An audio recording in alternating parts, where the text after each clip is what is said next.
Good morning, Mr. Martin. Can you hear me? You're muted. Now calling case number 23S00425. This is the State of Michigan versus Eric Martin. Can I have appearances for the record, please? Stephanie Cannon with Washtenaw Public Defender's Office on behalf of Mr. Martin, who is present, Your Honor. Okay. Thank you. Mr. Martin, can you please state your name for the record? Buckle up, guys. Today we are going to watch a short but explosive courtroom clip that hooks immediately. The host frames Eric Martin as a recurring sovereign citizen figure and teases a short but really sweet payoff. This opening sets context, tone, and stakes in one tight beat. Perfect hook to pull viewers into the formal hearing that follows. Editors, keep this full for pacing, thumbnails, and immediate captions. Add a bold lower third with the case name for instant context. Capital E, lowercase R-I-C, capital M, lowercase A-R-T-I-N. Okay, thank you, sir. Today is the date and time set for an arraignment in this matter. In this segment, the magistrate calls the case, flips the tone from casual to official, and establishes the record, case number, parties, and counsel appearances. A brief audio hiccup, you're muted, humanizes the remote setting. This procedural start grounds a narrative in legal formality and signals that the spectacle will be framed by court procedure, a key contrast editors should highlight with captions and judicial lower thirds. Use a quick caption case called to cue viewers. I am seeing is that you failed to appear for a court date on February 1st and that you failed to appear for another court date on March 14th. Therefore, a bench warrant did issue for your arrest. Do you understand? No, I do not understand, and I do not stand under the charges. I am one of the sovereign living people. Okay, sir. I'm not asking you if you agree with me. I am asking if you understand the words that I just said to you. Well, I do not understand. I might comprehend. I do not understand, and that I do not stand under the charges.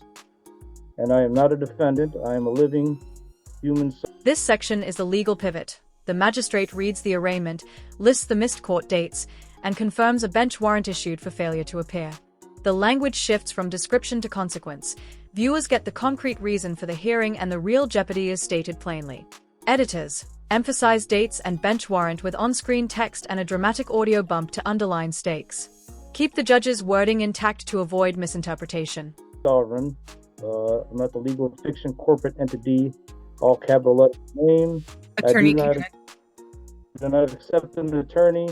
Thank you, Your Honor. At this time, he would stay on mute and ask for a PR bond.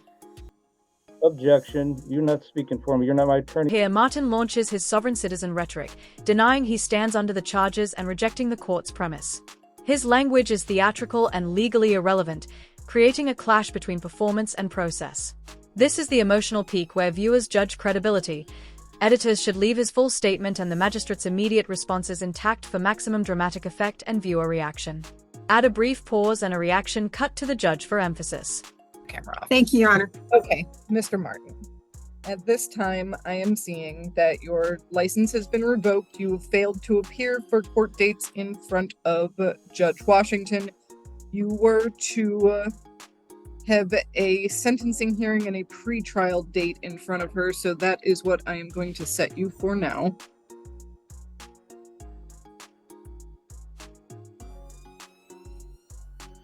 I need you to repeat to me again the case number of this case. I couldn't get it all when you said it first time. The case number is 23S00425. 23S00 4. Hold on. 23S00, right? Correct. Okay, after that, what else? 4. Okay. 2. Yeah. 5. Was that it? Yes. This segment covers counsel's attempt to navigate pleas and the judge's blunt explanation of options and penalties. The public defender tries to enter a not guilty plea. Martin resists representation. The judge then details revocation of Martin's license and missed hearings, grounding the spectacle in real penalties. Editors highlight the procedural warnings and overlay potential consequences to educate viewers. Use a subtle lower third, potential penalties while the judge speaks. Yes, 00425. All right. That wasn't finished. Cut me off. I had more to say. Sir, I You're am cutting setting me? you for another. Yes, I am, because what I am doing today is arraigning you, and I am setting you for another court date in front of Judge Washington. That court date will be April 11th, 2024. That will be at 9 a.m. That will be for your pretrial and potentially your sentencing. I can't remember all this at once. The date is when again? April Yep. 11th, Yep. 9 a.m. All right. That is 9 in the morning. Okay.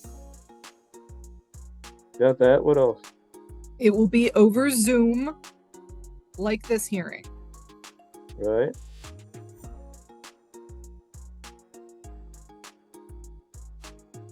The court fumbles the case number and Martin and judge stumble through digits, a brief comic tension that humanizes the remote proceeding. Then the judge sets a firm next date, April 11th, 2024 at 9 a.m. That clear scheduling is the story's forward arrow, turning today's antics into a future legal deadline. Editors keep the date, timelines verbatim and add a hard timestamp graphic. This is the payoff. Keep April 11th, 2024, 9 a.m. on screen as a clear anchor. The date is when again? April Yep. 11th, Yep. 9 a.m. All right. That is 9 in the morning. Okay. Got that. What else? It will be over Zoom, like this hearing. Right.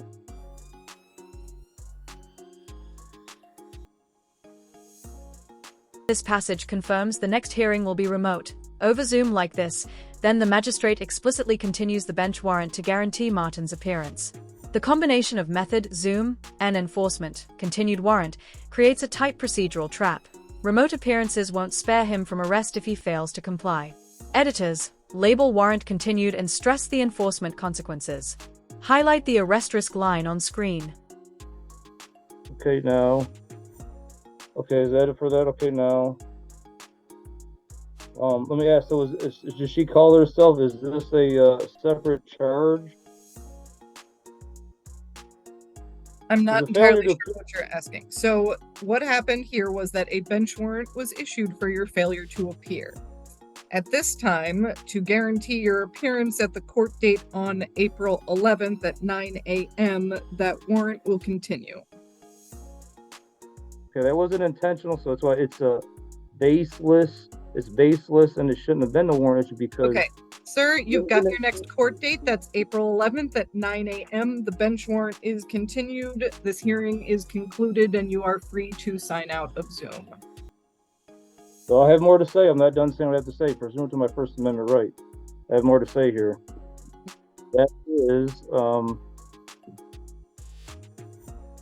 In this climactic moment, Martin insists on more speech, invoking the First Amendment and refusing to be cut off. The judge has had enough. The court removes him from the Zoom session. That escalation from argument to ejection is the practical enforcement of judicial authority and the dramatic capstone of the hearing. Editors, preserve the ejection audio and let the abrupt cut sell the consequence. Let the silence breathe for a beat and show judge's follow-up reaction.